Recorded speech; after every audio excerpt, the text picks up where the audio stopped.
Where we started, used to have very confused coming in the food to get the parking passes and all that. Yeah, transcription. I said was sorry, record. That's kind of what I did too, so. Hopefully the Arvin then. I know it.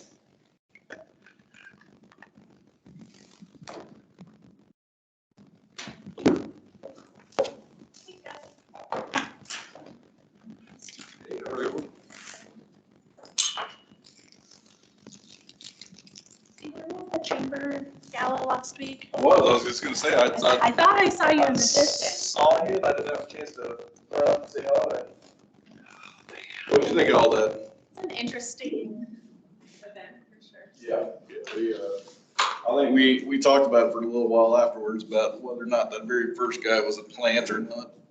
Oh, no, Matthew? Yeah. No, he's the chair of our Arts Council. Okay. So that he was definitely not prepared for that. I saw him the next day. I'm like, how are you doing? I'm sure he loved that. Oh, he was like, why did I say anything? Why did I sit on the end? Well, Matt Cortez and I were talking the other day, and we were like, you just know going into those things, like if you raise your hand, if you disagree, you do any of that stuff, you're gonna get picked. Point blank. So.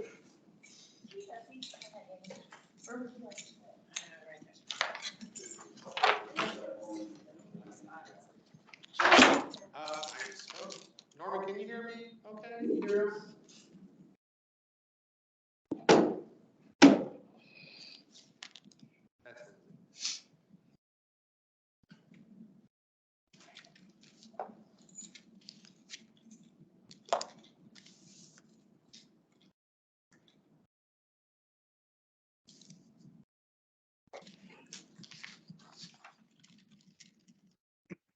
Did anyone hear anything that's on?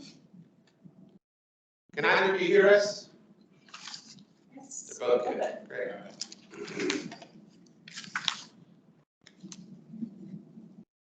Matt Cortez. Mm-hmm. We should have heard.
Have a link.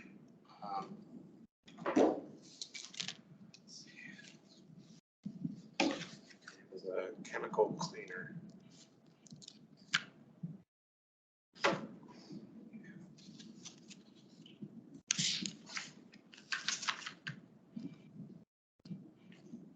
To biological solution.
You will not be called. He's not. Would you like to chair today's meeting? Jana is also not here today. That's not clear. No, Matt? I think Ham had a conflict. Cortez had a comment. You can take one of them. Sure. You can take one of them. Go for it.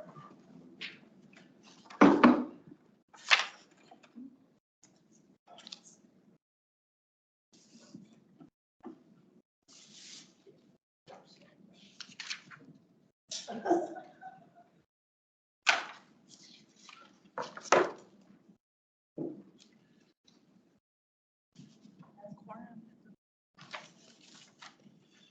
1 minute. Is that the official clock? 10 o'clock on, We'll give folks a couple. give it a minute.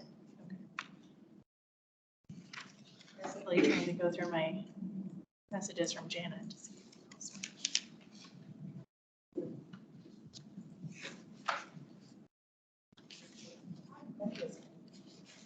Yeah, I thought he said he would. He's retired now, so he's probably running on that retired person time.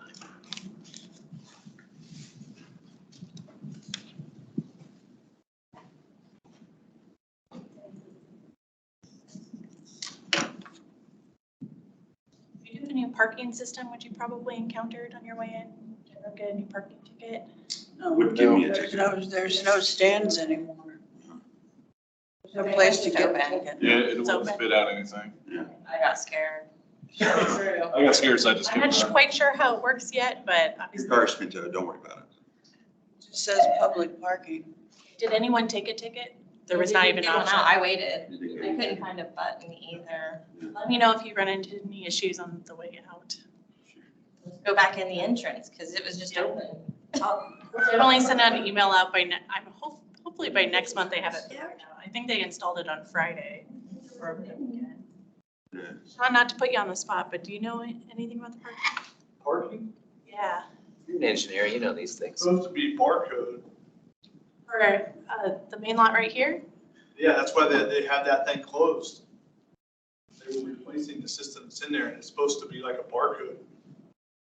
Okay. I don't know when that actually takes effect, but they sent out an email Yeah. last Friday, last Thursday, something like that. Okay. And today's then a breeding. let us know if anyone has any troubles. think we're good. Well, Phil's not here, so I guess you get me as chair today. Lucky you all. So I will start by entertaining a motion to approve last meeting's meeting notes. And are there any corrections to that or not?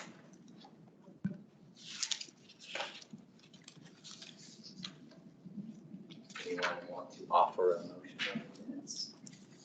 I know you've all read these at least 3 times before you got here.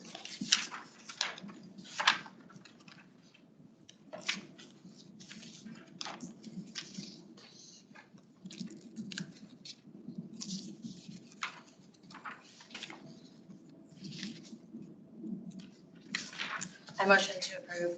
Do I hear a second? Second. There's been a motion and a second to approve the minutes from last design council meeting. All those in favor, say aye. Opposed? Motion passes. Move on to item number 2, East Patrol Station Art Concept Design Presentation.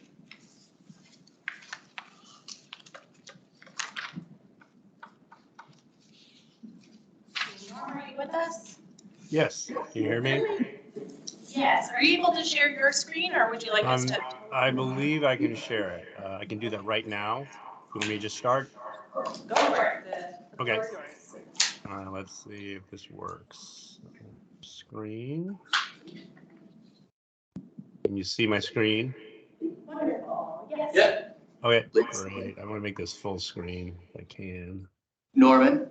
Yes. Give me 1 second, please. Lindsay, could you please just update us on the process that y'all went through, the city and GLMV on artist selection?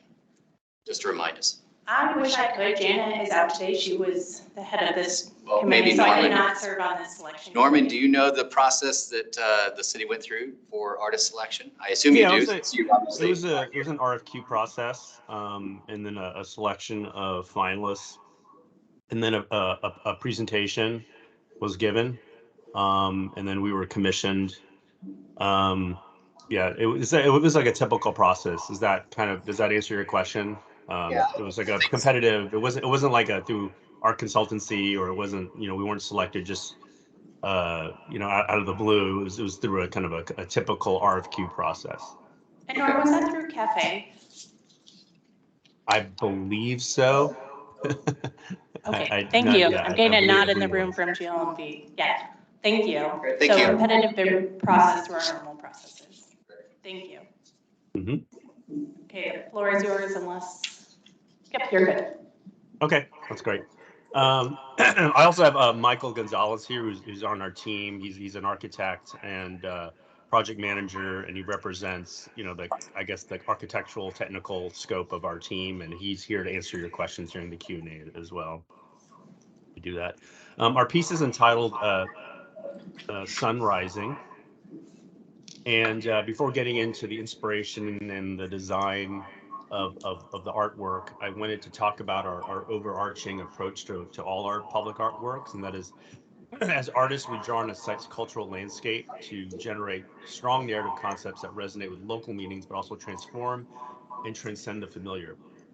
Our work is about making connections between themes that are not typically seen as related, but in fact have deep resonances that converge in a site-specific context. And as I move through the inspiration, you can see how we're making these connections on things that on the surface seem very disparate, but individually that they have particular connection with the community, with Wichita, but we brought them together and kind of conflated these through our artistic process. So the inspiration for Sun Rising is we wanted to evoke a sunrise radiating a protective light into the community. It's a wall sculpture on the north facade of the building, where it's kind of that deep blue part of the Ife wall. and it's configured in a phytotoxic pattern, like the arrangement found in sunflowers. It's a dimensional wall sculpture that is attached to, as I mentioned, the section of the north facade of the facility. The sunflower factored in prominently in our design because not only is it a symbol of Kansas and also Wichita, and you can see it here found in the flag, and of course sunflowers is a very important part of the landscape of historical landscape, cultural landscape of Wichita. Also some of these motifs here, these kind of Native American influenced motifs of sun rays. So sun rays and sunflowers have been considered, or sunflowers have been considered the living embodiment of sun rays. And also they have a early connection to us as artists with the mission of the Wichita Police, because sunflowers always face towards the sun. So they evoke this kind of unwavering vigilance and constant orientation towards the light, and we thought that was kind of a beautiful metaphor for what the police is. So the police is a beacon of light. They also they're very vigilant. They're always alert to their surroundings. So this idea of kind of following the light is something that we thought was really special in the concept. And in fact, each sunflower is composed of individual many flowers, which I didn't know until we started doing our due diligent research. And this became to us, this additional metaphor of how the entire police force, made up of individuals, are unified under one shield, under one community. And as artists, we've done several police and firefighting public artworks, and we've always been treated with shields and emblems because in them they're kind of loaded with things that are very rich in terms of draw sculptural inspiration from. And a lot of people, they don't really pay attention to some of these details, but we just find a lot of great inspiration from those. The colors that you'll see when we get to the renderings, we were focusing, of course, on this kind of dark blue, which is the branding colors of Wichita, but also this kind of gold and blue is very much associated with the police badge. And also there's an element of the sky blue, which is something that you discover as you move closer to the building that you'll see in some of our renders, and we'd also did an animation as well. The shield itself, just wanted to elaborate on that, is that not only as artists we envision a shield as a protection, as a protecting element, but because the shields have these kind of rays of light kind of emanating from it, once again, to us, that this also suggests this idea of embrace. So is this kind of dual role that the police have of both protecting and embracing the community, and then the light, kind of infusing the community, kind of community outreach. All these things kind of factor into this kind of rich symbolism.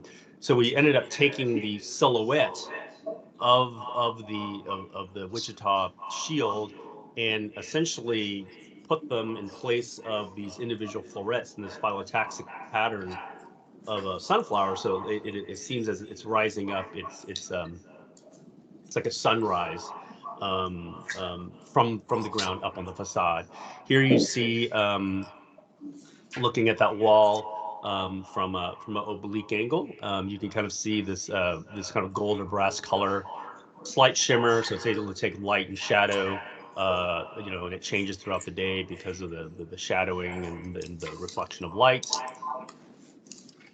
And here it is, kind of looking straight on it. So if you're driving by, this is what you see. Something's very evocative, and everybody, not only does it, it draws that abstracted connection to the sunflower, but also, you'll discover that these are shaped like the shields themselves. And here you see it's a night view, but as you get closer to the wall sculpture, so if you're in the parking lot and you are driving, or walking towards the building, what is revealed to you is the sky blue color behind these kind of bent shields that create this almost like a lenticular effect. So when you're walking, and I'm going to play this animation, so you kind of see this effect here. I'm just going to scroll back for a second. As you're approaching it and you see the blue appear, and they kind of disappear. And we love this kind of beautiful dynamic effect. And of course, during the day, as the sun changes, this effect is, much kind of a slower, slower expression. So not only do you get the colors, but also the shadows themselves kind of recede as well. So this idea of kind of bending these plates create that kind of dynamism. So the movement of the viewer becomes very, very important to the to the piece itself.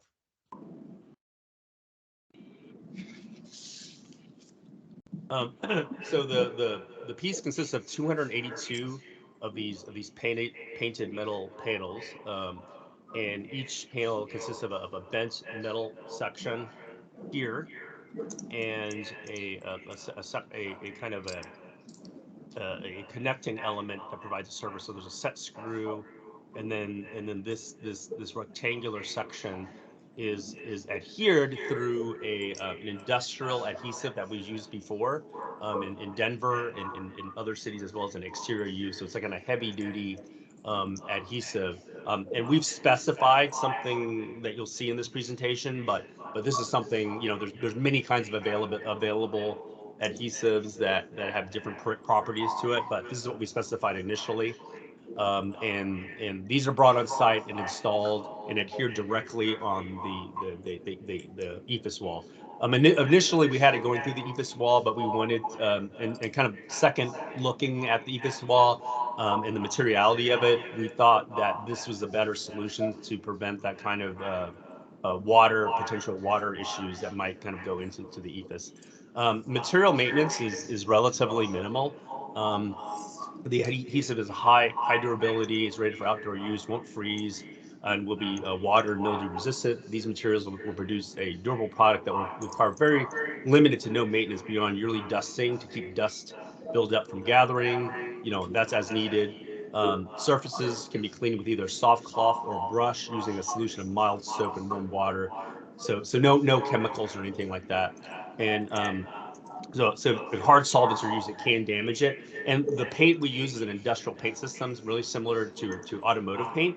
So there's a UV coat on it. Because of the north-facing facade, it should not fade because you're not getting that harsh, direct Texas sunlight that we get.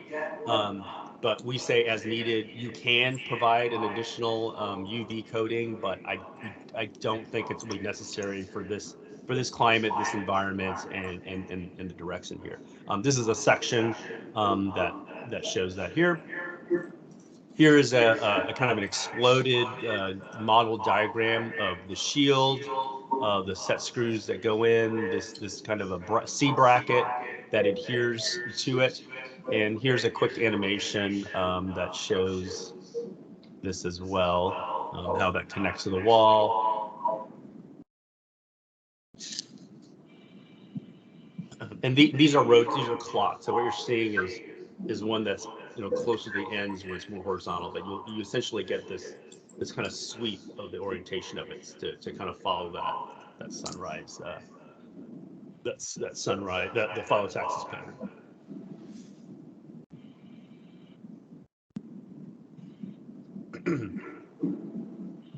Here's the adhesive. I'm not going to go into reading it, but it talks about all the warning, the warranty, the durability of it, getting a lot of the technical language.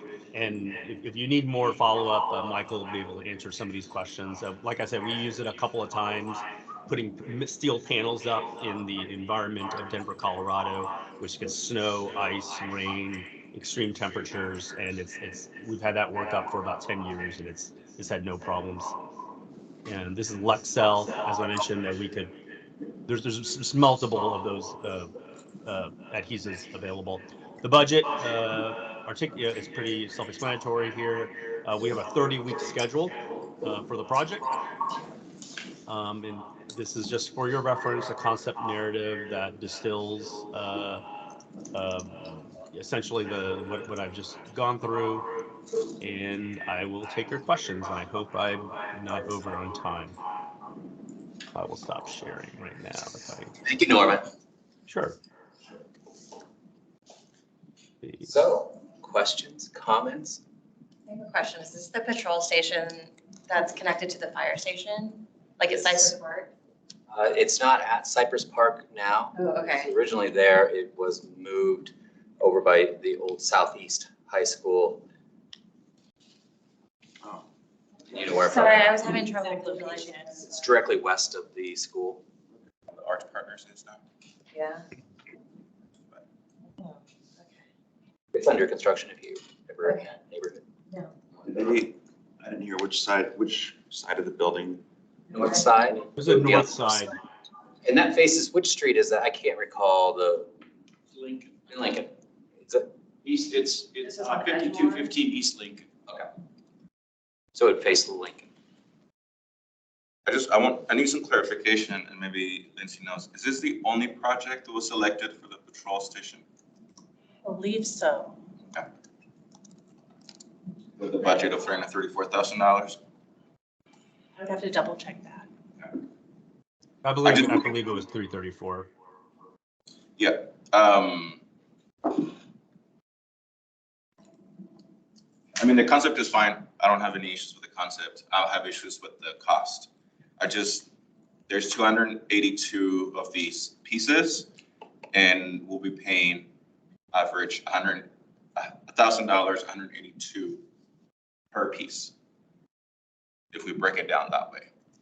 So I'm struggling to pay $334,000 for a single piece of artwork in the police station. It doesn't seem like the best investment. And again, this is no comment on the project itself or the design or none of that. This is, like, I'm curious about what was the process, like who were selecting these projects. There's something with the way that we're doing things right now with design council, with the new ordinance and percentage for art and how these committees are selected, that there's some issues that we need to work out. Because right now, this seems like we're not getting a bang for a buck with $334,000 invested in that one project for public art. I can't see it. Go, if you can, talk a little bit about the selection process that you went through. Great. If you could also introduce yourself for the minutes as well.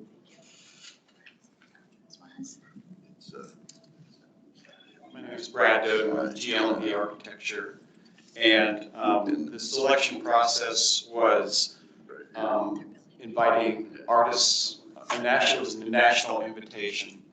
And we had more than 80 people that responded to that request. And then from that, and there was a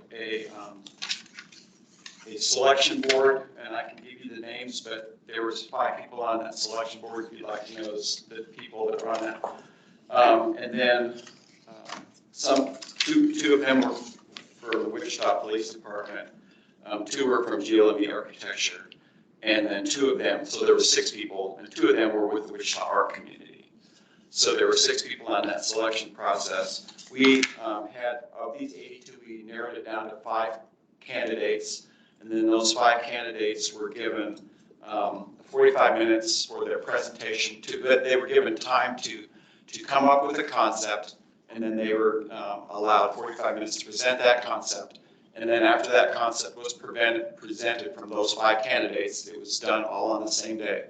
Then the selection committee convened, and we went through a process of conversation, discussion. We had a tally, scoring card where we scored the different artists.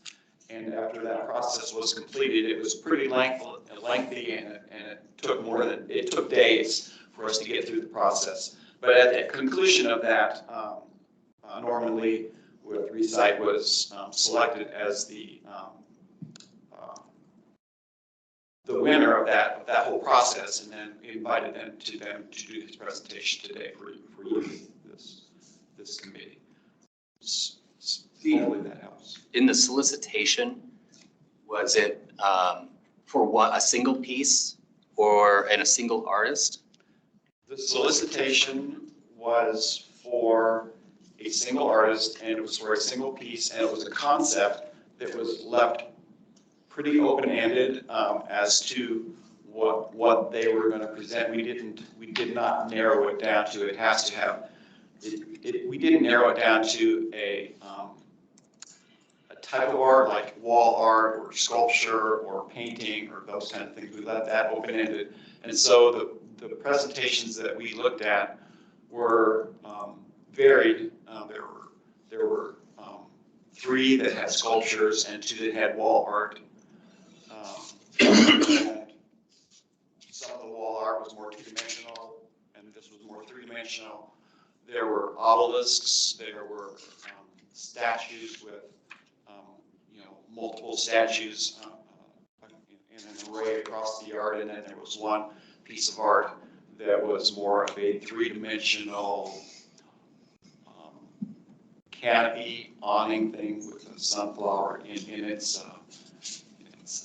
You had 2 individuals on the selection committee from the arts community. Who were those? They were, just give me a moment here.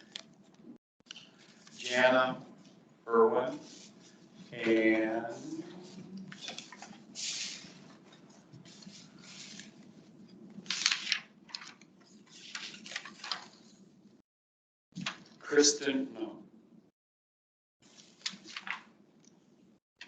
Kristen Beal with the Wichita artist, and then for the police department it was Chad Beard, Captain Chad Beard, and Captain Jason Cooley, and then for the architect it was Scott Smith and myself. Thank you. Armando, do you have? Yeah, can you talk more about how the process that you went through to decide where the art should go in the new space? How you determine what areas should or should not have art limits? We left that largely to the artist. We provided floor plan, site plan, and a brief description of the community in which it was going to be located, and then we left that largely to the artist. That included indoor and outdoor spaces? We were only looking at outdoor spaces. The indoor space was fairly confined, and it was more of a police, an entrance to a police station. It wasn't like a large gathering area, so we left it as an outdoor expression. Yeah. So there's no like holding spaces for people that are taking their areas where the, people who have gone through some sort of, I don't know, negative traumatic event, what they get taken into that could have been perhaps considered as worth some aesthetic element. Yeah, it was not part of the what was asked of them. Was that part of your internal discussion as a design team? I was brought onto the process late in the game, so I can't say if it was or was not. The project manager for the police station is not here with me today. I have to assume that the decision was made to go this direction because it had the broadest impact to the bigger majority.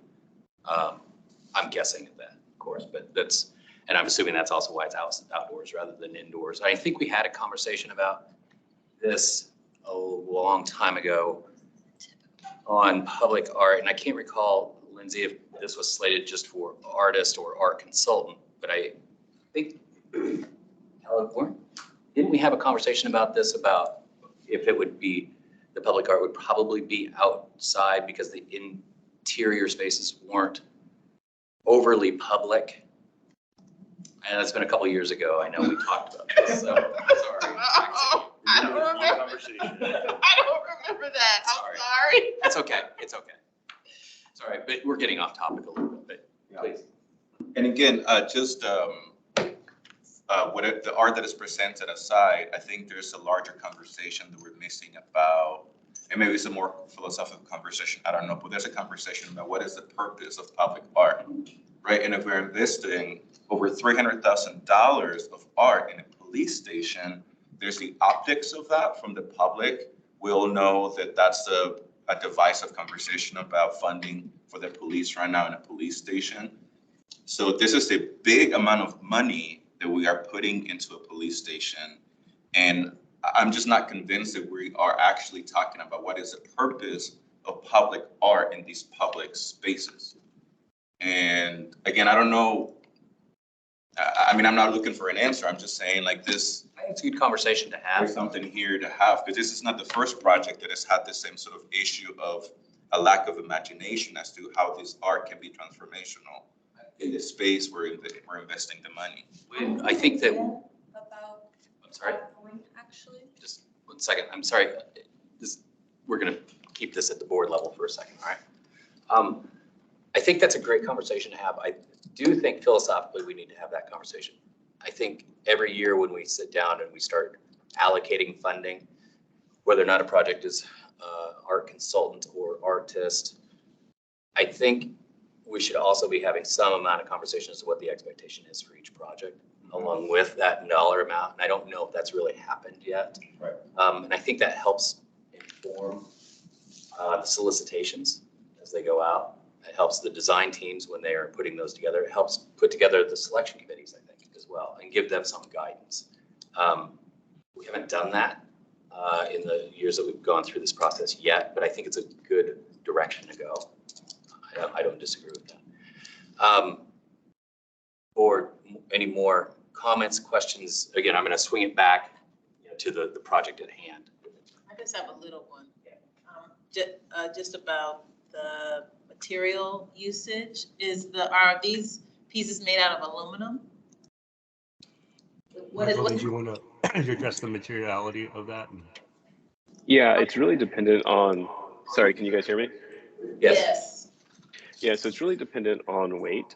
We can do steel or we could do aluminum in terms of cost, but when we're looking at the weight of this on the wall, we want to take that adhesive into consideration as well as the load on the wall, cumulative load, right? Because we have 282 pieces, we want to make sure that the wall can sustain that. But going to aluminum significantly reduces the load, the weight, so that would help out, but we could do either. Okay, so one thing I would like to put out there to consider is when I'm looking at your rendering and the animation you showed, it looks like the pieces are bent this way, like where snow and ice could gather at the top. I know you probably can't see me. Like the back is affixed to the wall and then there's a straight edge across the top. A shelf, there you go. I'm like, I don't know, I can do hand jive. What can I say? So something to consider in our climate is the snow and the ice, right? So the weight that surface area can bear is a thing, especially if you're not drilling a hole in the wall where you're sure it won't come down.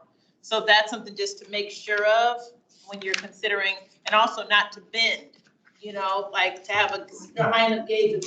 I'm telling y'all your job, but I'm just saying, and I think you said you're from Texas, and I was like, they don't snow it, they don't snow it. Yeah, I Exactly. actually live in the Dallas area. We have works up in Dallas, and we do get, remember Snowpocalypse from 2 or 3 years ago? Okay. We have works there, and also there was that, but rain and water was something that Michael and I discussed. Actually, Michael brought it up first, and that was something that that is definitely on our radar for sure. Yeah, Norman, if I can answer that, all of the Yeah. pieces were in that rendering, we're showing it as a horizontal shelf, but keep in mind that's on the outermost floret, right? All of the shields are at a slight inclination, but that mounting bracket is slotted, so we have void spaces within that. So if any water, any buildup, that goes through. And as far as the dimension off of the wall, we're anticipating 3/4 to 1/2 inch. So this is fairly minimal. It's not like a 3-inch or 4-inch shelf that's sticking off of the wall. And the floret itself, or the shield, the badge, there's that slight concave bend to it. But again, this is radial. So when you're looking at these, most of them are vertical concave bend rather than a horizontal concave bend. Okay. I was And I would say that what you see here in the configuration, it's our conceptual rendering. So often when we do a rendering like this, particularly one that has like a compositional detail to it, as we go, because this is a concept we have to do we have to go through final design, the design and final design process. We're still going to iterate that and we do a lot. There's a lot of review with the stakeholders. So as we're developing it, this is going to slightly, this is going to slightly change a little bit as we develop the composition. But I just want to let everybody know, like the color choices, the specific color choices, we're going after those three, but all that detail, it will be finalized as we move through the process. Okay, thank you.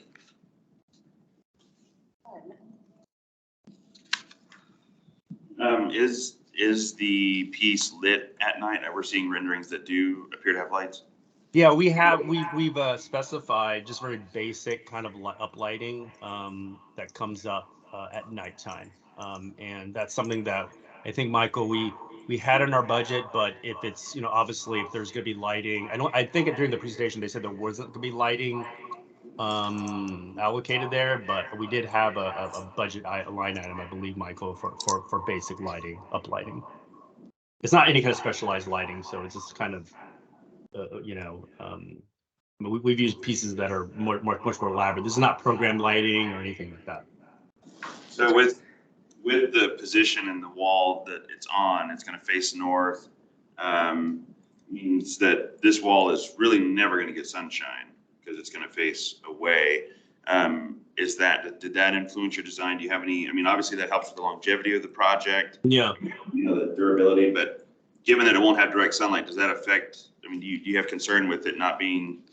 You're talking about like as the sun. No, yeah, it doesn't have to be this direct, hard, almost like, it doesn't have to be that kind. I think just ambient light in general, because it has also a luster to it. The paint we're using is like, you think of automotive paint. So even if you imagine a car that is that kind of champagne or brass color, even when it's cloudy outside, even as the light changes, that shimmer and the color and the reflectivity of the car is picks up that. So it's not a flat kind of a paint that you would imagine like a house paint. It's think of automotive paint and the shimmering quality of that experience. I think I had a question. I know this is a rendering in the landscape in front of it. Just kind of wondering about that kind of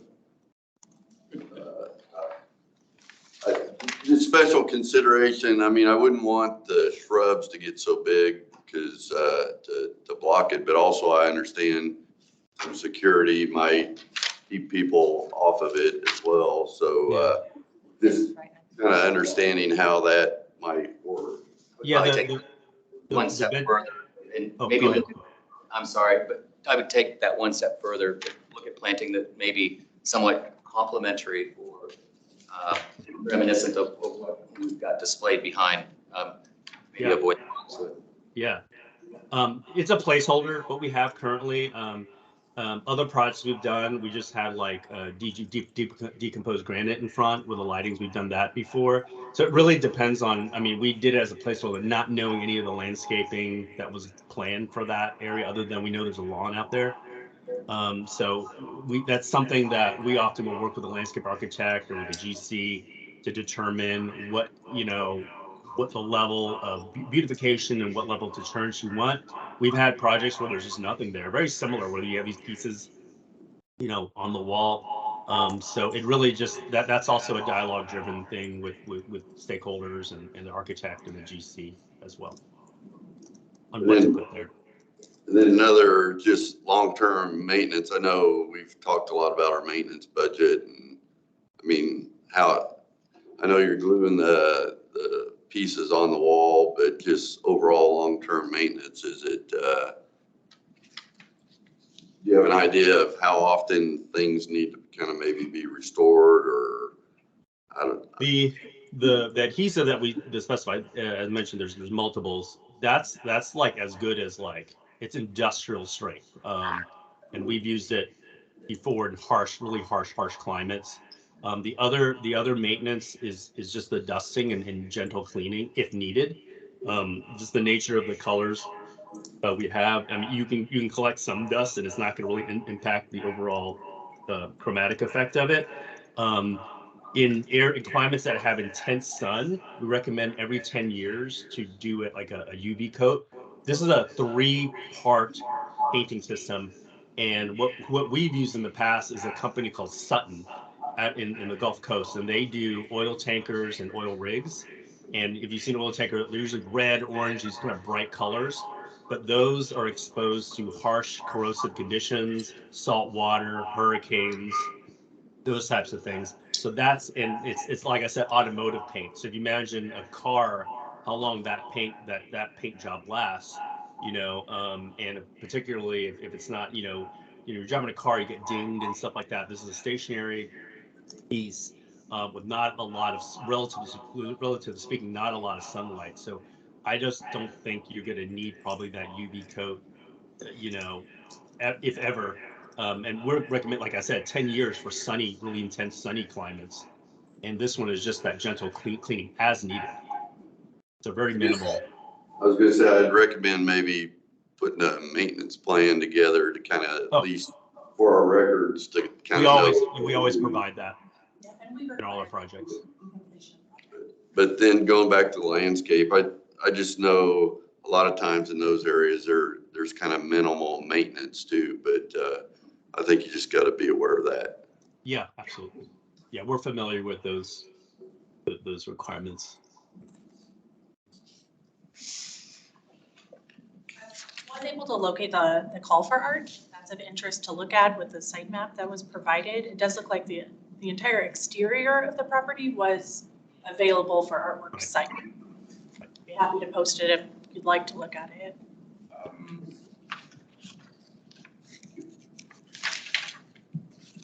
Any other comments or questions? Concerns? Norman, I think it's a really elegant piece. I think it's highly accessible to the public, which I think is important. I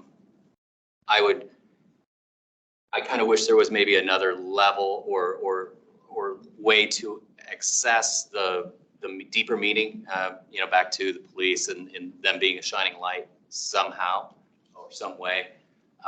But that's my only, I won't hang you up on that by any means, because I think you've achieved what I think is set out there.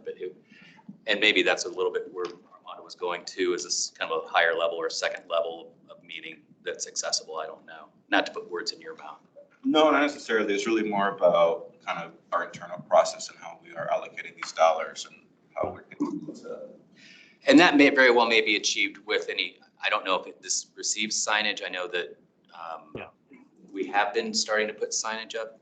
We've not done signage yet, but we're working on a comprehensive plaque design for the entire collection. That would be wonderful. And that's something I think as a viewer, as a person who loves to look at public art, that I always look for the signage to kind of read the inspiration and interpretation. And I do want to address a little bit about the allocation for police and firefighting. So this is our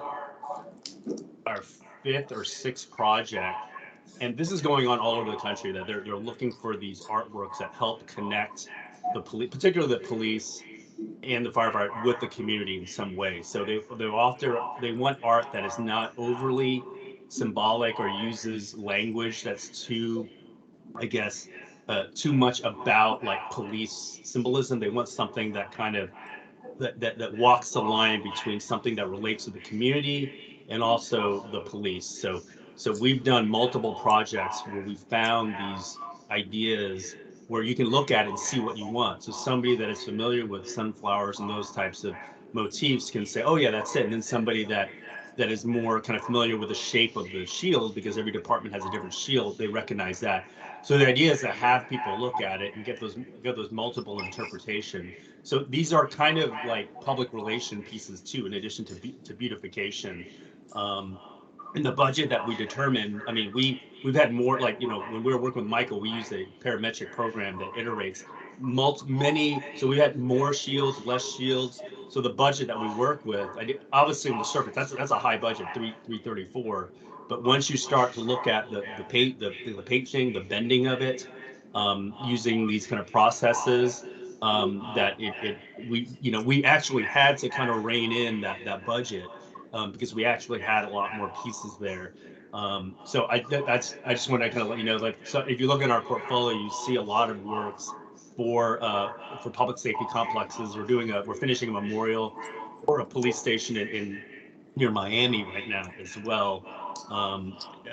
Also a higher budget than this particular piece, but that seems to be something that every department in every major city is kind of wanting to have, that was not there when we started 10 years ago, or 15 years ago. There wasn't that appetite for this kind of work. So there's something in the air, I guess, around the country that this is something that is we're gonna see more of as the years go by. Thank you, Norman. Well, if there's no other comments from the board, I think we had one person from the audience. Did you have a comment specific to this piece? Not this piece, it was more his idea about the philosophy and the meaning behind the artwork. Okay, well, let's put a pin in that until the next, I think we could talk a little bit about that in the process, which is, I think, our next agenda item. I would entertain a motion on Lauren's work. I need to abstain. I need to abstain. Okay. Move to approve and to the next level. That will they bring this back to the council, or is Is this? this a final approval, a kind of a one and done, because this is the first time we've seen this? I don't know if the board, if your intention is to bring it back, or if we really need to see it again. It's pretty well developed if this is in fact the direction you are going. Unless the board wants to see it again. I have some comment on that too. That's another, again, conversation for us. It's that with this new process, we're starting to see like really fully developed concepts coming in with the new process that we established. And it's just making me think about like, what is our role here as design council when we're actually seeing a pretty finished product, whereas before we were seeing concepts and then we get some feedback and then there's like a more developed thing that comes later. So that's something else to kind of keep maybe for us to discuss. Jana and I did discuss this on Friday of if this was a final design or initial design or both. And I think it's the latter. And that's where we do need to hash that out in our processes to it comes X amount of times, no matter what. So I mean, it'll be very similar. It'll be the same issue with more projects that come in front of us that they're going to be showing up. Yeah, let's put a pin in that for the next item. But yeah, I want to come back to it because I think it's important. So we are talking about a final approval on this piece. I had a motion. Do I hear a second? All right, motion's been out there and been seconded. All those in favor of approving this project as presented, please signify by saying aye. Aye. Aye. And opposed? Armando is opposed. Motion passes. Thank you, Norman. Great, thank you. Thank you so much. Have a good week. Thank you, guys. Thank you, appreciate it. Thank you so much. Really. Or you can hang on. All right, item 3, and I'm I was kicking the can more to this because I thought it was a little more appropriate. Yeah, for sure. I just wanted, before I forget, like that's something I've been thinking about, this process.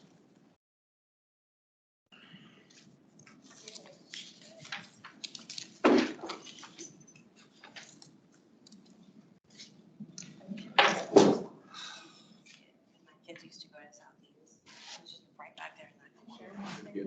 Is it a spot we're pulled up there? No, I didn't. It's like, so what The they piece did, is Lincoln? so what they did is the district sold the outlots. Right, like So where the it's- field was. Right, so Yeah. this is, the only separation is like a hill. Yeah, it's pretty close to the road.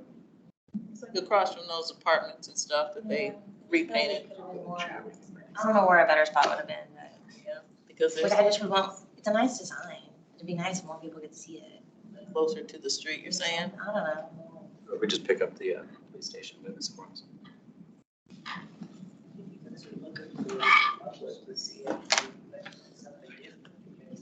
As just a person driving by, that's not gonna be noticed much. That's what I'm saying. I wish it was just like more. I mean, there's the school right on, like, right the other way where all the people go, you know, and it's just hidden on the. I feel like it's just kind of hidden back in the neighborhood, which is like fine, but I just, if we're gonna put that much out there, like, we're ready for a I think, you know? What are you saying, yeah, yeah. Shares the burden, and like giving so much money to that project to begin with. What's that thing? You gotta move past that somehow. I don't think so. You can put benches in it, if you want people to hang out there and enjoy it, Get up there with anything you. like that. I can just hang out. Yes, time council moves. Yeah. All right, thank you for your patience. Now it's just like, yes, Yeah, fine. yes, Exactly. Like, what is the point of this?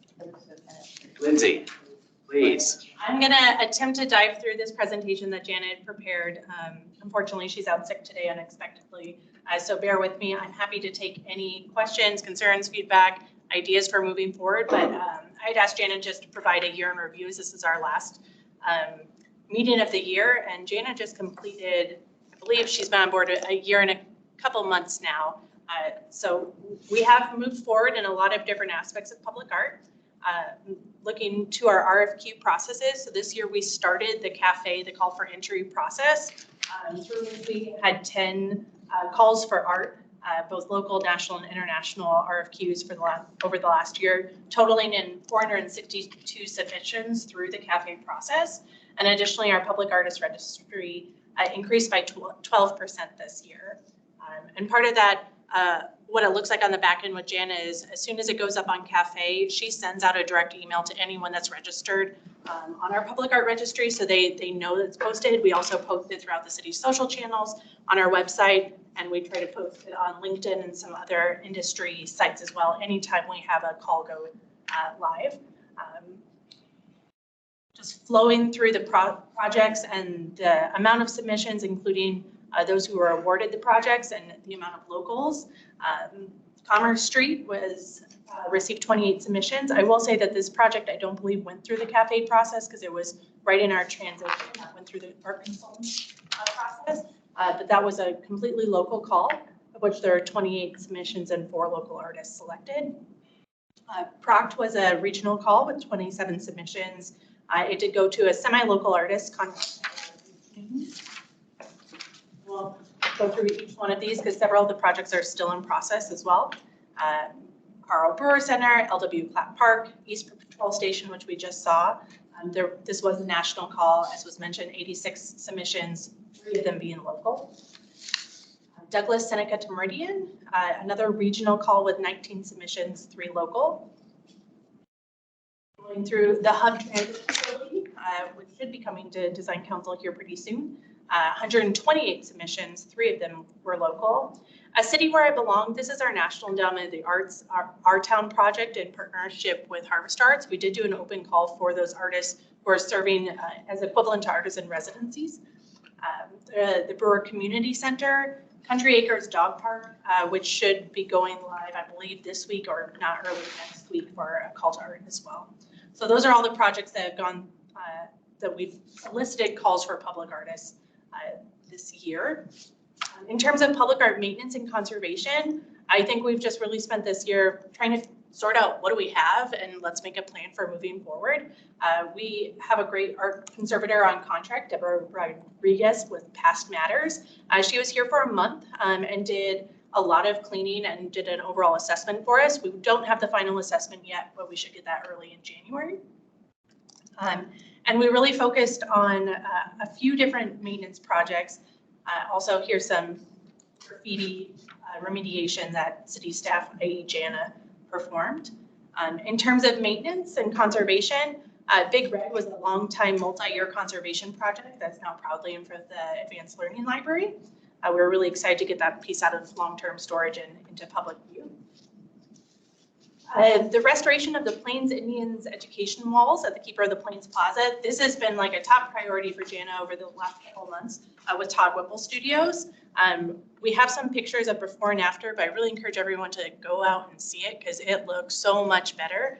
It's not quite completed. I believe the Circle of Life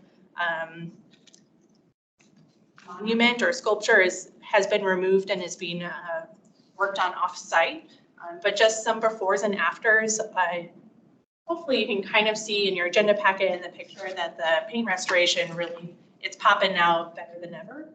We do have a lot of biological growth throughout the plaza, which is not uncommon to the limestone, even on the museums on the river wall.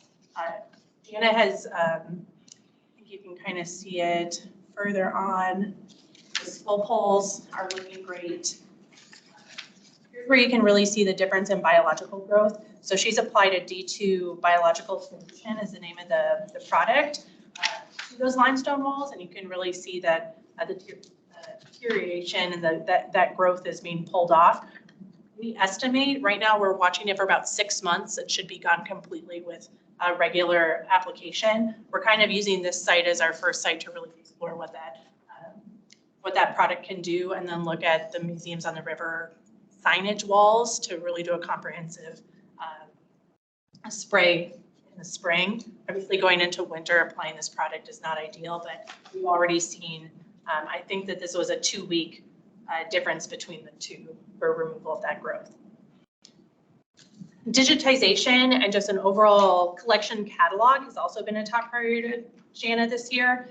We have a great collection, but it's not super accessible to the public on knowing where it is, what its condition is.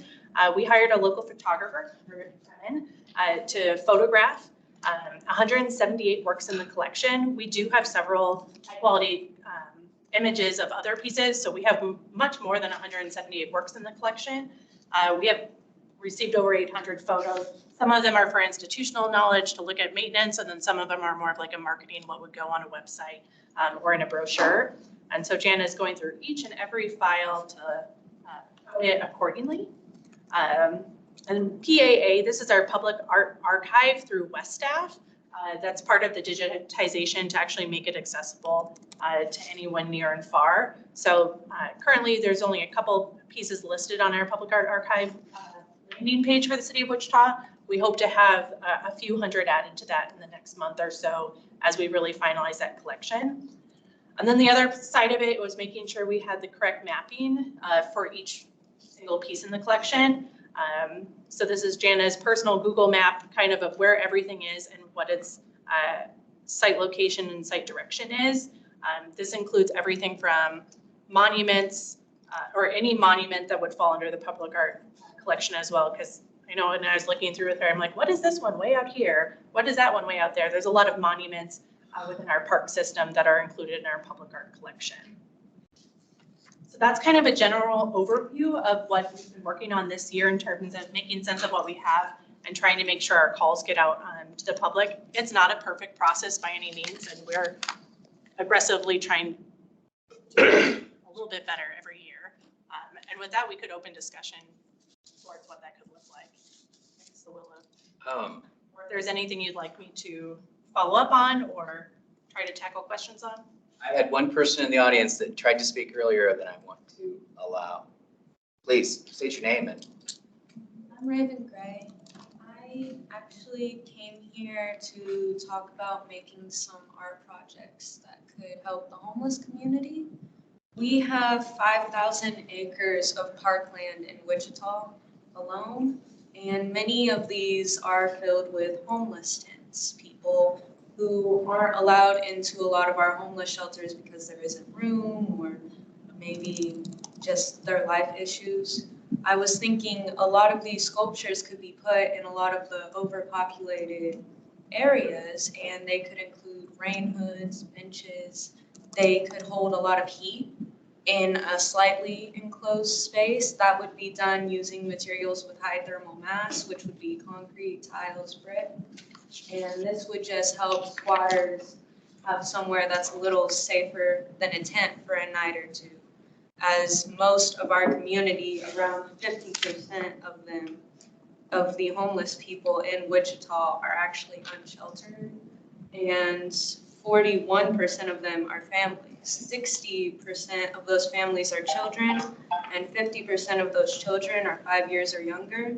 It could help their mental health and just the overall outlook of struggling for job, medical expenses on the streets, if they knew that they had a place where they were appreciated and the community was open to acknowledging that they are a part of our town. They are, well, our city. They, on average, there's 943 people sleeping on the streets in Kansas. 702 of those people are in Wichita on any given night. So the city actually evicts these people from the parks by throwing away their tents, and they pay for this by using private contractors. These people are either sent to shelters, and if they can't get a place in, they're usually locked up. And the more and more times these people are locked up for being unsheltered or having to sleep on the streets, they're more and more likely to stay in the prison system. Given that these are mostly families, that means most of those children are going to be in the foster system. This is a cycle of an issue, and while these art projects or installations wouldn't really help the housing issue, I do believe it would help the public really think about the changes that need to be made and the way that the funding needs to be changed, as in maybe not paying private contractors to throw away a person's belongings or evict them, so much as giving more funding to the medical services they need. Or maybe expanding these shelters so that they can offer more resources. It sounds like it's a well thought through idea. I think it's an interesting angle to add kind of to the ongoing issue of homelessness in the city. I'm wondering if there are, because how our board works, I don't know how much influence or impact we would have in kind of what you're talking about, because of how projects are funded and how they're done. Now, having said that, if this is something you're passionate about, I think there's probably avenues for you to get involved with other committees and possibly see how the integration of art in the overall conversation about homelessness might take place, and then seek out funding for that. And then that usually comes before us for review, kind of how this board works. Well, I was looking at the limitations in the Percent for Art program, and mostly it just says that public artwork is allowed that betters the community, specifically with an economic approach to improve the beautification process, but also people's outlooks on the city. And I believe that it could help a lot to see that the city is helping the people who need it the most, as it's been known for many, many years that the homeless are usually ignored. So to openly say that we acknowledge them and that we are using our resources to the maximum amount to help them, even if it doesn't seem like it would make the public rethink a lot of their ideologies. And that could be very powerful in a lot of the richer people who live here spending more money on different charities, different funds, or developing new funds, or even to increase the funding that the Percent for Art program has. Thank you. All right. So kind of circling back again to public art in review, at some point,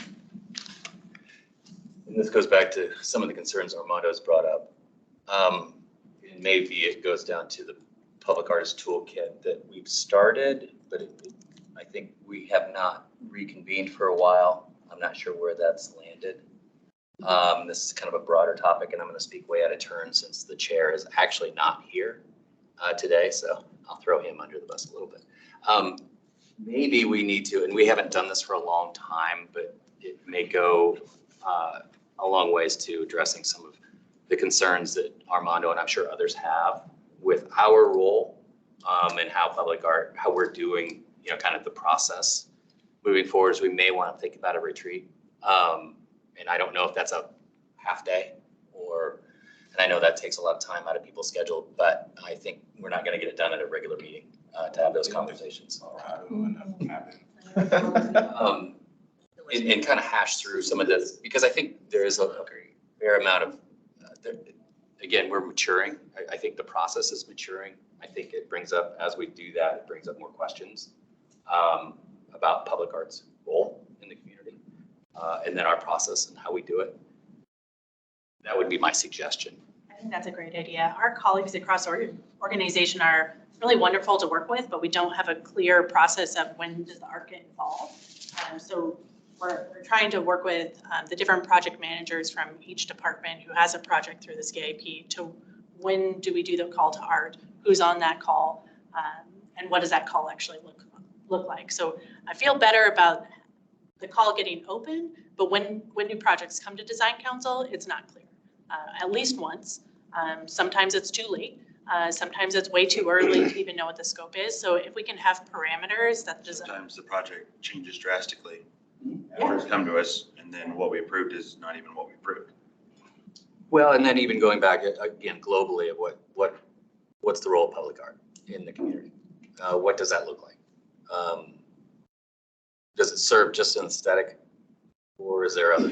You know, I can't answer that alone. That's why I need all your heads together in the same room, and have a kind of a diverse conversation about it moving forward. And then we can get back to process. Sure. And setting expectations for each project. I think that's something that I've thought for a long time. We just hadn't gotten there. Is when we set aside X number of dollars for this project, but we don't give any guidance. What this really looks like, or where do we think it should go?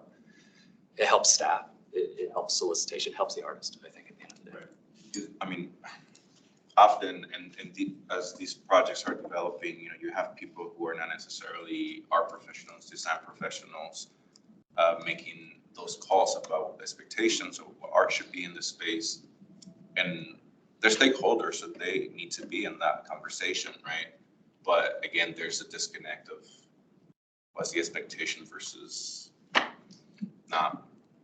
Can I ask, historically, was a design council member always a part of a selection process?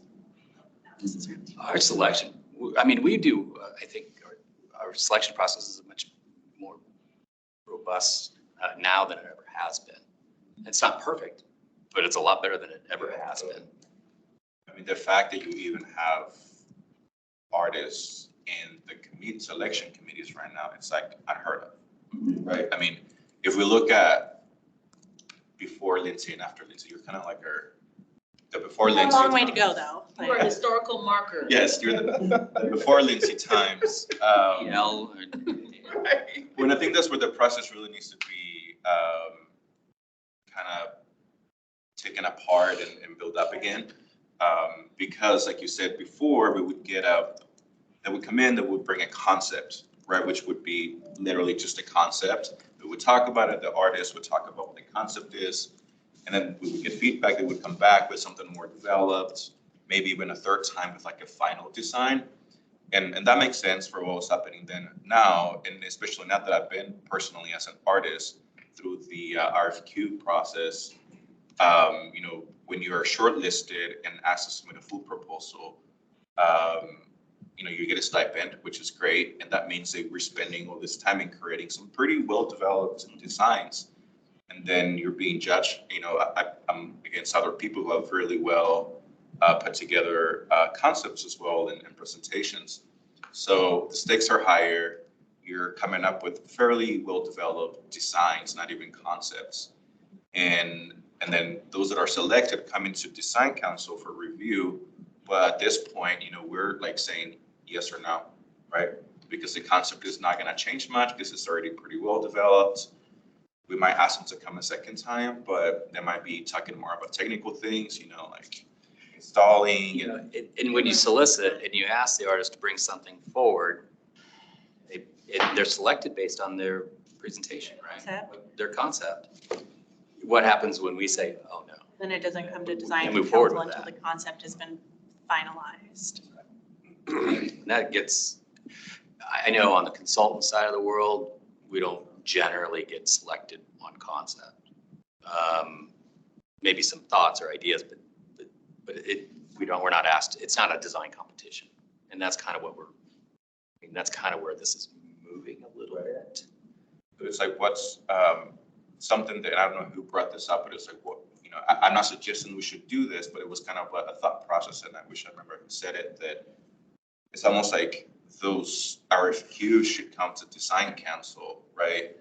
to select. Again, I'm not suggesting that's what we do, but that's just something like, what is our role? And it answers the question of what is our role now with this new process, right?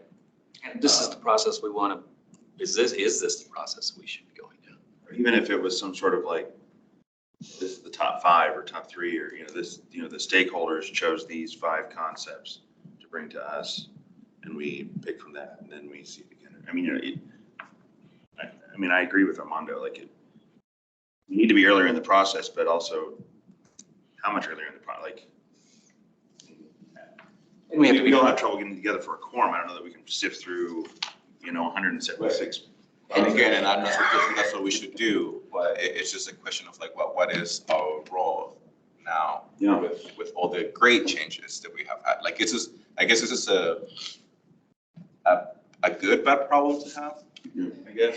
it is, I mean, it's getting better. Right, like, Hey, we're getting projects. That's an improvement. If everybody would be willing to sit down and have a workshop, spend a little more time hashing through some of this, I think that would help. Just give us guidance Right. and set the bar a little bit for the process. Which again, is a little ambiguous right now. There's other parts of this conversation too that we haven't even brought up today that we need to discuss too. Process.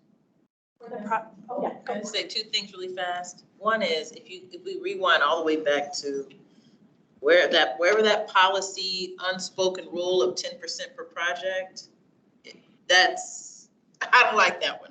That's just too simple to say I don't like it. It's just, that's why there was $300-some thousand for the police station, because it was a percentage of the overall budget. It's not in the ordinance. It's some type of unspoken rule. I don't know if it was attached to prior leadership, but it's not helpful, because then if we didn't have that, then you could say, wow, the library, we want children to go there. We should invest more money in that. That needs more public art dollars, capital improvement dollars than the police station does.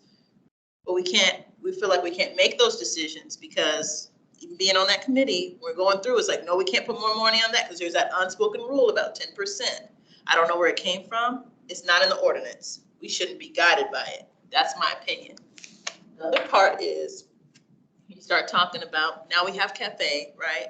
So it seems capable to engage multiple people to vote on different things. But I think the larger issue is if you're asked to make a conceptual design, you're shortlisted, there has to be some type of opportunity for community engagement, because those people are gonna present a pretty final, like they're spending time and money to develop a concept in a vacuum.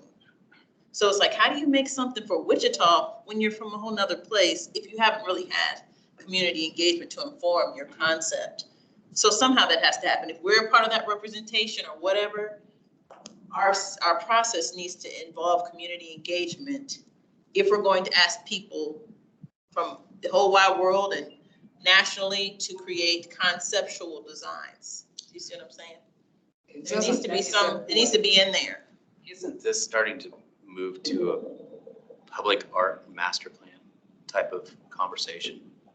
Good. Where you start projecting out years and actually going through a fairly high level public engagement process to develop expectations for specific future public art installations. Who would do the public engagement at that point? Who would It would be whatever firm, consultant firm you actually bring on to do that. And then that engagement gets shared with the artist. As part of each project that goes out. Now, that's a big conversation to have, because that's a big number to spend too. But, I mean, that's.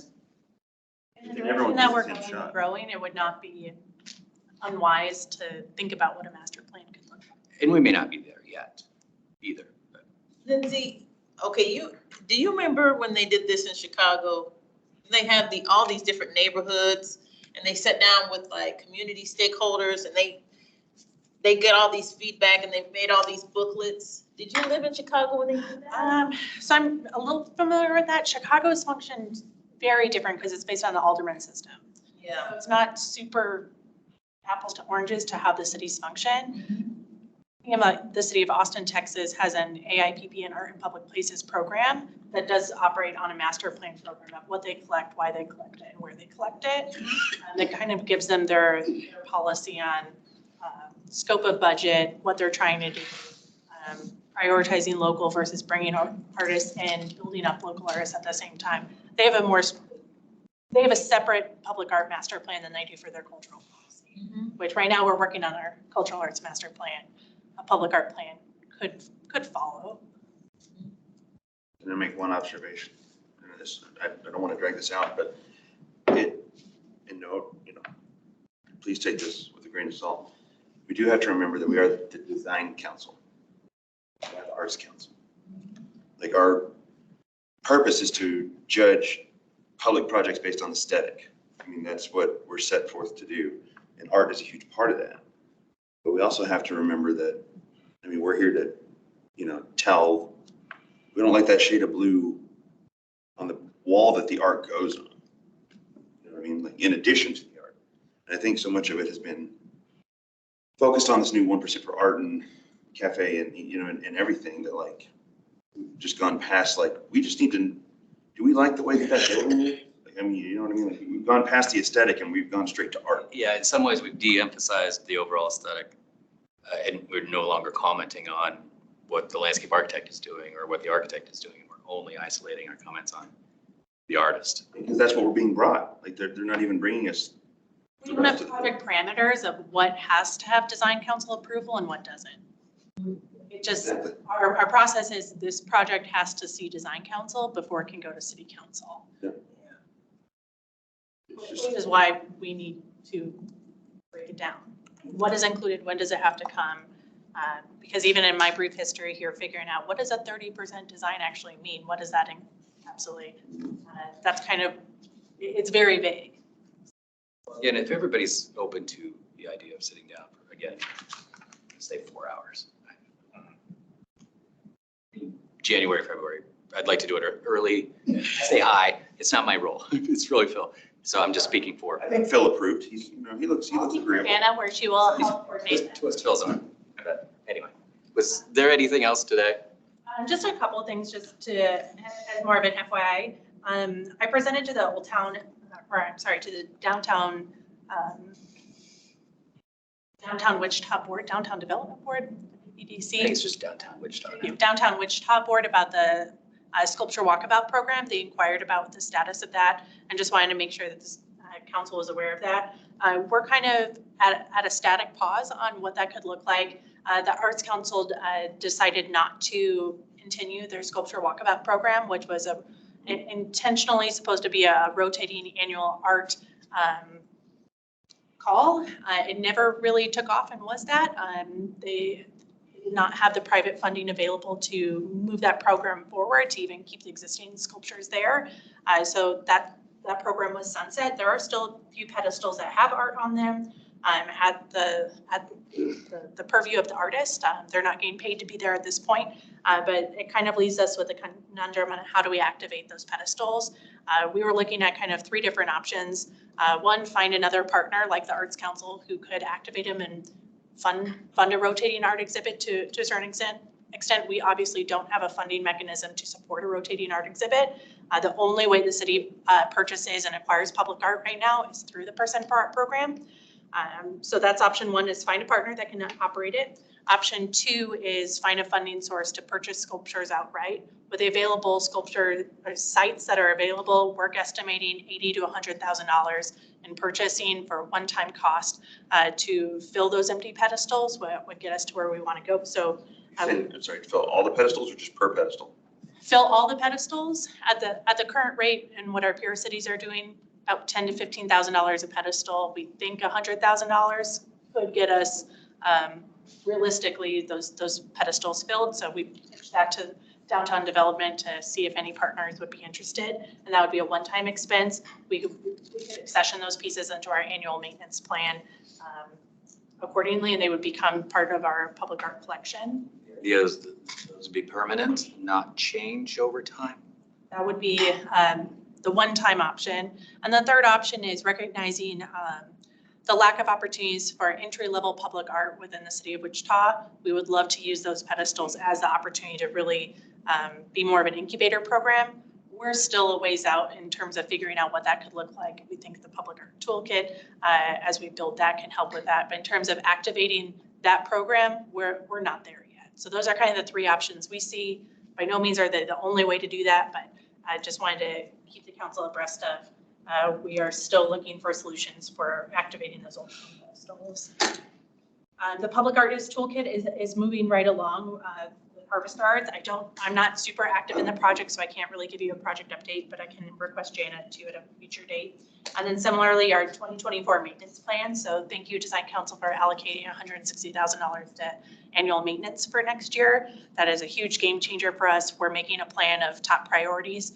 Once we get the art conservators suggested report back 1st of January, we're hoping to make a really aggressive list on what can we get up to snuff in the next year. We have a few pieces that we know from previous conservative reports, Manissa Bridge, the Heritage the Indian Museum. Third one that escapes my mind, we know we're going to try to tackle them in the next year. And then if I may use a point of privilege to acknowledge Greg, not to put you on the spot, but Greg is enjoying retirement supposedly and would like to stay in retirement.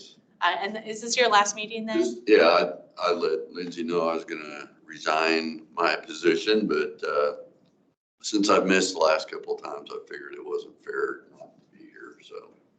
Well, on behalf of the city, thank you for your service to this committee for a long time. Congratulations. Congratulations, man. And we hope you enjoy retirement. You can come back and visit. So far, so good. I did have a question. Sorry? I did have a question. Since I've missed a couple, maybe answers have been made, but the East Kellogg projects, is there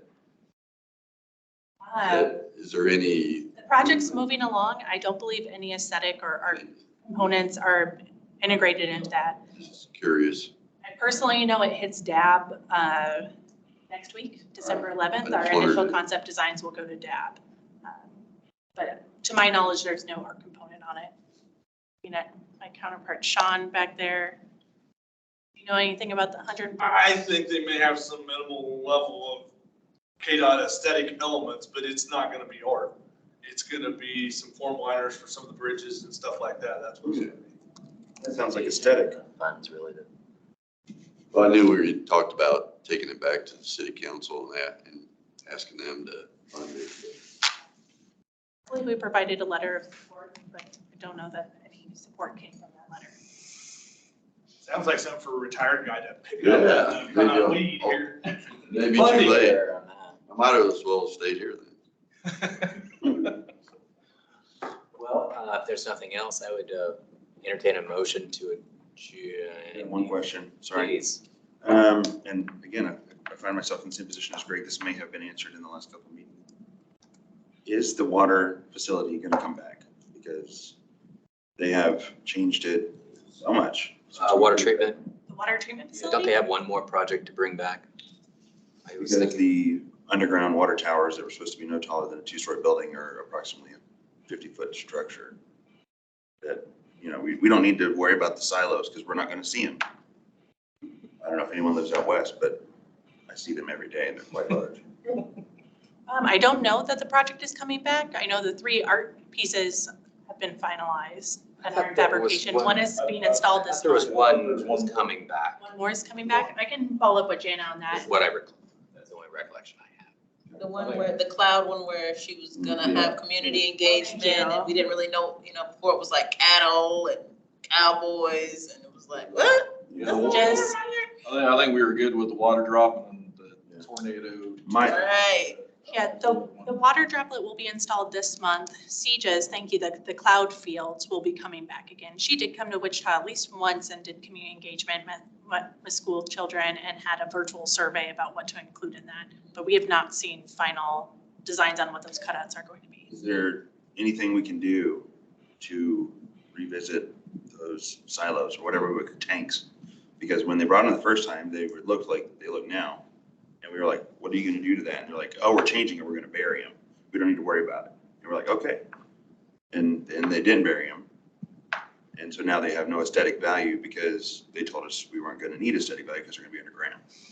And now we have giant tanks right on zoo that could have been, light projection or something. I think you need to dig back through the minutes, find out what we said, find out what they agreed to. If they have not, then we can probably issue a letter to the council person in that district. At this point, they spent the money, right? It's Yeah, we're probably not gonna, I know, but this goes back to my point of like, it's, if the project changes and then we've already approved all the art and then, great. it's kind of messy. And I look at those every day. And so does 100,000 other people that drive right by there. Yeah, I don't disagree. We can dig through the minutes on that one. I know that probably came to council before I even It came started. twice. It came once and they were up I and said do something. Already underway, And they came back and they were, elected by the time I started.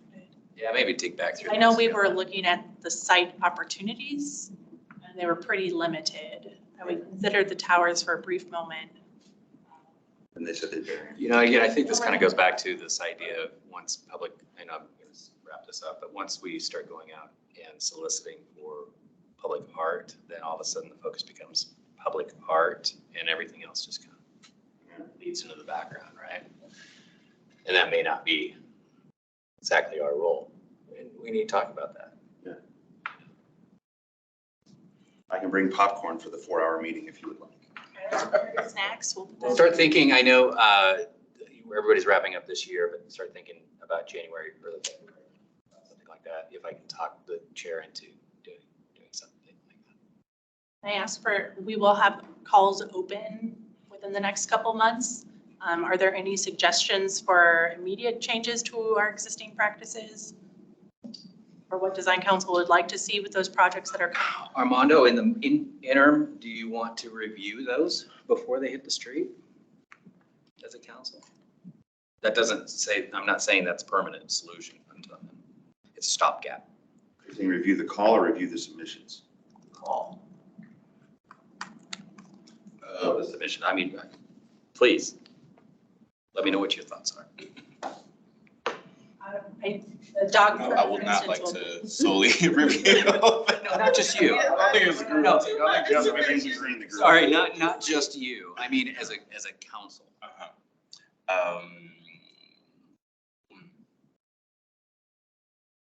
I don't know what the answer is. You're talking about the shortlisted ones? Well, I think what Lindsay's asking is because they're going to run a solicitation. As a stopgap, does design council want to look at the solicitation verbiage before it hits the street?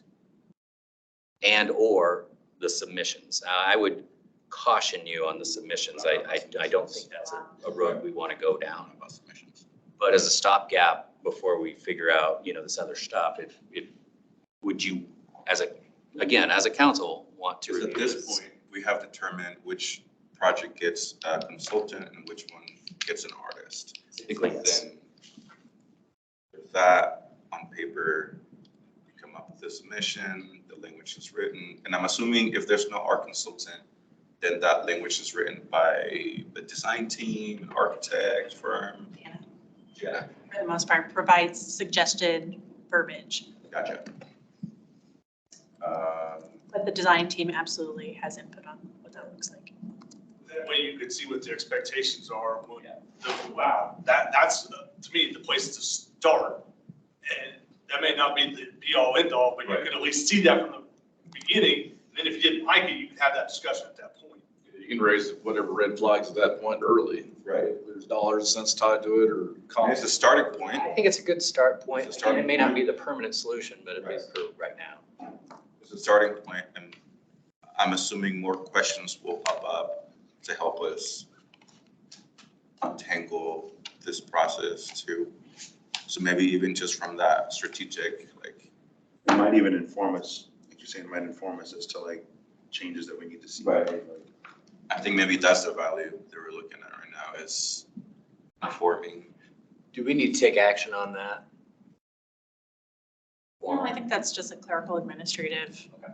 Here's the call that's going out. So you would send it to the council, like via email, have everybody review, get comments back to you within a certain amount of time and then a final.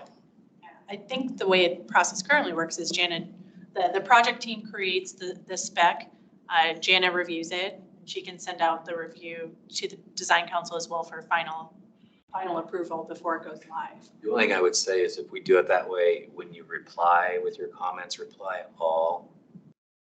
That way we understand kind of. Everybody's on the same page. Would like to just put something in the room that one of the things that makes this process incredibly challenging is all of your expertise is why you're here, but all of you to a certain extent bid on projects. So we want to make sure that we address some sort of conflict of interest and ethics policy in this process as well, because that is very challenging in this process because you're all involved in it, which is why you're here, but also we don't want to have early access to bid opportunities or favoritism in the bid creation for your personal and business interests. That's just something that we're going to have to hash out as well. Should we abstain? Then if we know our firm is going to be involved, should we abstain from those particular projects? Because usually we already know, hey, we're going, you know, most firms look at the CIP. They already know what's coming up. They already have a plan. They already know what they're going to do. You know what I mean? So do we need to abstain and not participate in this part? I think that's gonna happen so much. I mean, then on every project, there's gonna be That's where a it's handful of us that aren't challenging. talking, you know? Yeah, a real but issue. I mean, that's, I don't know any other way to. I think That's what what you you have said. is, I think the only way you can handle that is on a case-by-case basis. And if you think, it depends on what we're doing, right? If we're determining a budget or something like that, if you believe that this is a project that you would be interested in chasing, you have to abstain from that, commenting on that particular project, period. The next one that you have no interest in, you know, then knock yourself out. I think that's the only way to do it. But she also mentioned early bid access, like early info. Yeah, but it all comes through the CIP anyway. I mean. It all comes through that, but I think even though you're interested in it though, I think sometimes, I mean, and we, from our perspective, we go, there's lots, like there's RFPs, RFQs that come out and we're like, hey, that's a weird red flag there. We still bring it up, we're still gonna bid on it, we're still gonna look at it, but I think you have a certain level of expertise that makes sense that you still comment on it. Although you're saying, hey, there could be a conflict of interest here, but I see these things that are issues in this RFQ or RFP. I think that would lend a lot of. I mean, does that cover it if you just disclose like, yeah, I have interest in this project, here are my thoughts? I think we'll just need to put together a guideline of recommendations because so much of it is project specific and especially where the art and even the LA, who's the project prime versus how the projects are structured. It's so specific. So we might just try to pull together a best practice and some sort of disclosure agreement for, well, no, That's an I don't know yet. that's something that we can work through in a retreat, perhaps, figuring out what that could look like. Okay. I mean, I will say, at minimum, I'm really proud of the process that we've done throughout this year of including artists on the selection panel. So no matter what, Jana or myself serve on every artist selection panel, and we do our best to include an additional member of the arts community. Our goal in the short and long term is anyone on the artist registry that's interested in being a part of our art program, whatever that means, has an opportunity to serve on the back end as well. And I use like my grant writing is an example of that. Once you serve on a grant review committee, your next grant that you write looks totally different. So we want to use that as an education opportunity for our local artists in particular to see the behind the scenes of how selection looks, what it looks like, what are other people using as their bids. So that way when they don't get selected, they have a better idea of what they're up against. So we want to make that process a little bit more open and transparent so that we can build up our local arts community at the same time. And I think our numbers for how many local artists versus national artists have been applying in and how many local artists get selected over national artists or regional artists is very evident in what we're working with right now. So we're going in the right direction, or I believe we are, but we're not where we want to be just yet. So we thank you, the council, for the open feedback and guidance. And please tell us what you want us to do and we'll work towards that as well. Anything else? Then I would entertain a motion to adjourn. It's a motion. Second. Anyone? Please, someone second. Oh, I'll second. I thought you were second. Oh, I thought you were seconding it. Oh, you can do it. I'll second. A second question mark.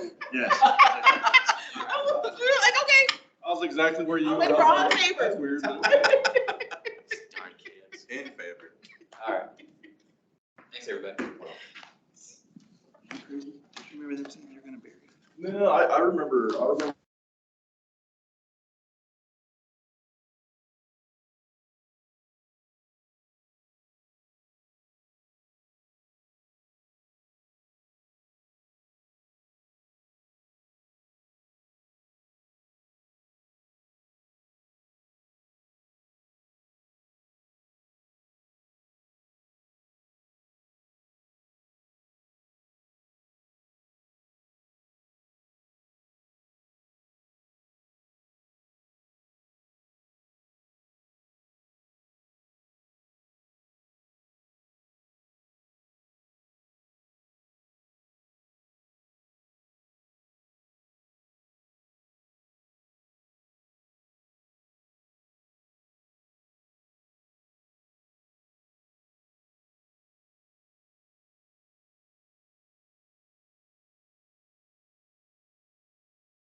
the budget for the art of it, like, you know, I think it's cool.